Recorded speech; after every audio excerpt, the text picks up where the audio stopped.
বন্ধুরা, কেমন আছো সবাই? আশা করছি সবাই খুব ভালো আছো। আজ একটা জানা রেসিপি নিয়ে তোমাদের সাথে ভিডিও করছি। অনেকেই তো জানো কচুর বড়া খাওয়া যায়, আবার অনেকেই জানো না। তো যারা জানো না, ভিডিওটা তাদের জন্য কিছুটা। আজ বাড়িতে সন্ধ্যাবেলায় আমার কিছু নন বেঙ্গলি ফ্রেন্ড এসেছিল। তো মা বানিয়েছিল কচুর বড়া আর সাথে দিয়েছিল চা।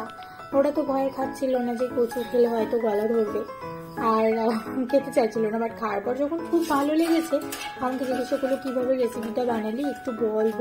তাই ভাবলাম যে যখন ওদের সাথেও রেসিপিটা শেয়ার করি, সাথে একটু ভিডিওটাও বানিয়ে নিই। তো সেই ভিডিওটা বানানো একটা কারণ অনেকেই জানে না যে কচুর বড়া কিভাবে খেতে হয়, তাই জন্য ভিডিওটা তাদের জন্যও বানানো হলো। প্রথমেই মা কচুটা ধুয়ে রেখেছিল, ধুয়ে এটাকে ভালোভাবে কুচি করে নিয়েছে।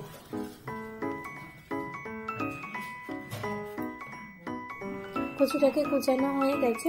এরপর ভিজানো ডাল ছিল, তো এই ডালটাকে এবার শিলে মা বেটে নেবে।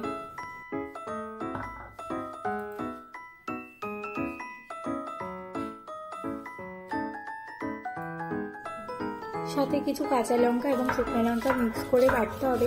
যেহেতু কচু জাতীয় জিনিসে একটু ঝাল বেশি দিলে গলা ধরার কোনো ব্যাপারই থাকে না, কোনো গলাই ধরে না। আর বড়া জাতীয় বা চপ জাতীয় জিনিস একটু ঝাল ঝাল খেতেই বেশি ভালো লাগে। তার সাথে ডালগুলোকেও ভালোভাবে বেটে নেবে শিলে।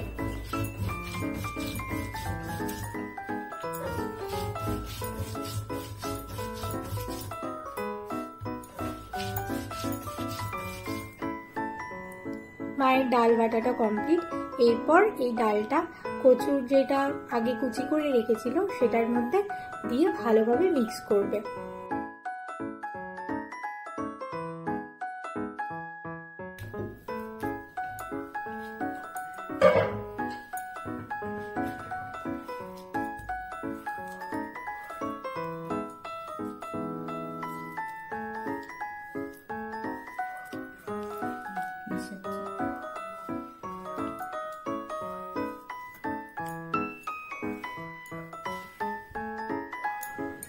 ডাল আর শুকনো লঙ্কা যেটা বেটেছিল সেটা এটার মধ্যে দিয়ে আন্দাজ মতো লবণ আর একটুখানি চালের গুঁড়ি দিয়ে ভালোভাবে মেখে নিচ্ছে, যাতে বড়াটা খেতে মুচমুচে হয়।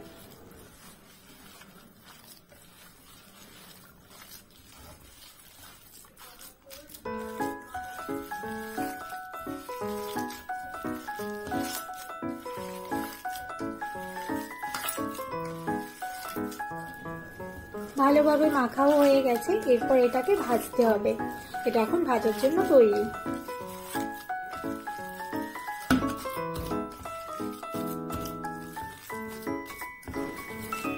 মা এবার কড়াটা চাপিয়ে দেবে। আর সত্যি কথা বলতে কি, আমি আগের দিনই বলেছিলাম যে মা আমাকে একটু কচুর বড়া করে দেবে, তো মা তার জন্য আগেই সবকিছু গুছিয়ে রেখেছিল। যাক, একদিকে ভালোই হয়েছে, এর মধ্যে আমার বন্ধুরাও এসছে, ওদেরও খাওয়াতে পেরেছি। কড়াতে তেল দিয়ে দিয়েছে, তেল গরম হলে এরপর গরম গরম বড়াগুলোকে ভেজে নিতে হবে।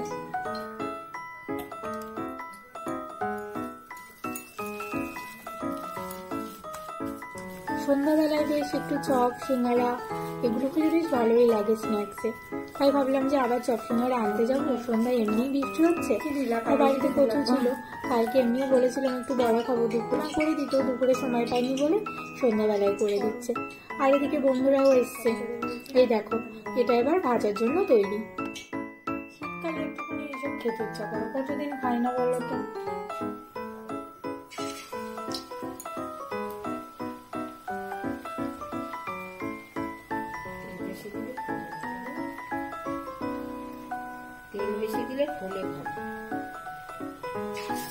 আগেও যেহেতু আমি কচুর বড়া খেয়েছি ছোটবেলাতে, মা তো খুবই বানাতো, এখন খুব একটা বানাই না।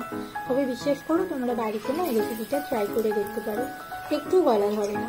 যাক, এবার এগুলোকে এভাবে কড়াইতে দিয়ে ডিপ ফ্রাই করে নিতে হবে।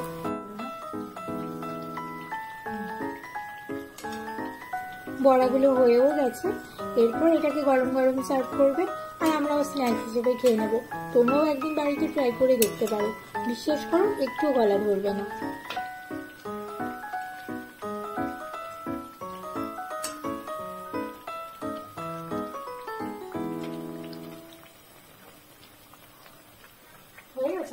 বড়াগুলো ভাজা প্রায় কমপ্লিট। এবার এটাকে গরম গরম সার্ভ করলেই হয়ে যায়। যাক, এরপরে তোমরাও একদিন বাড়িতে বানিয়ে দেখো। আবার নতুন ভিডিও নিয়ে দেখা হবে। টাটা, ভালো থেকো।